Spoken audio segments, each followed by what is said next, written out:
I'm attempting to create a new world record. The longest time in which one has written a short story every day. Why am I doing this? Don't ask me. Anyway, hope you enjoyed today's instalment. 7. Dreams. If eyes are the portal to the soul, then what does the world beyond that spy hole look like?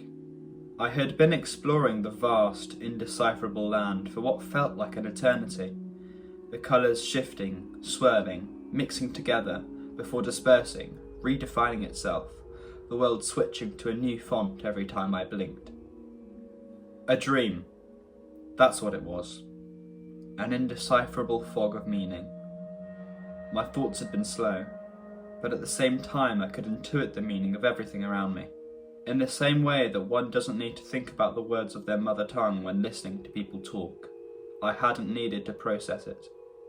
It was a strange sensation, an irritating one that granted me the knowledge of this dreamscape I'd been thrust into, but not enough to articulate it. It felt good though, in a way. The one thing I was able to put into words was that this was me.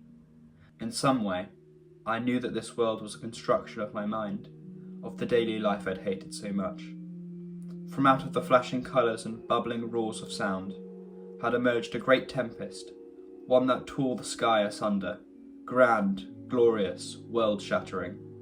It took on the ever-changing colours of the world around it, and it tore across the land towards me. It barreled across the land, carving its way through the sands of the desert. In retrospect, I have to say that it was awe-inspiring, the power of my soul.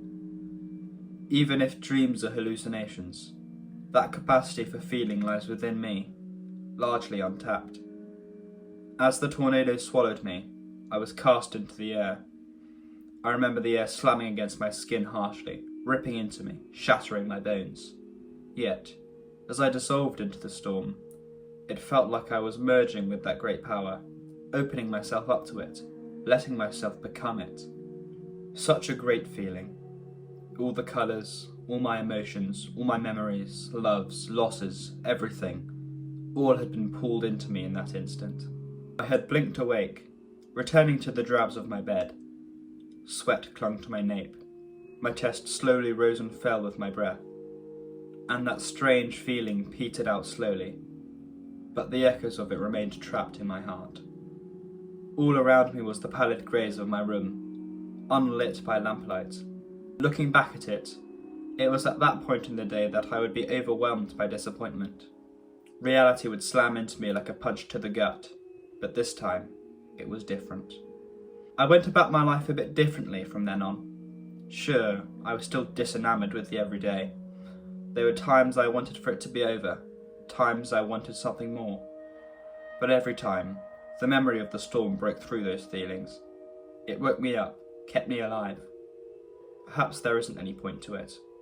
Perhaps the destination this world is destined to go down ultimately has nothing to do with me.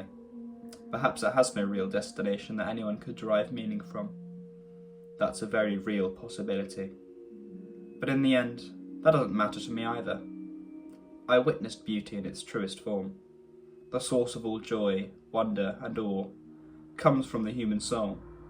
It's the human soul that allows me to feel these things.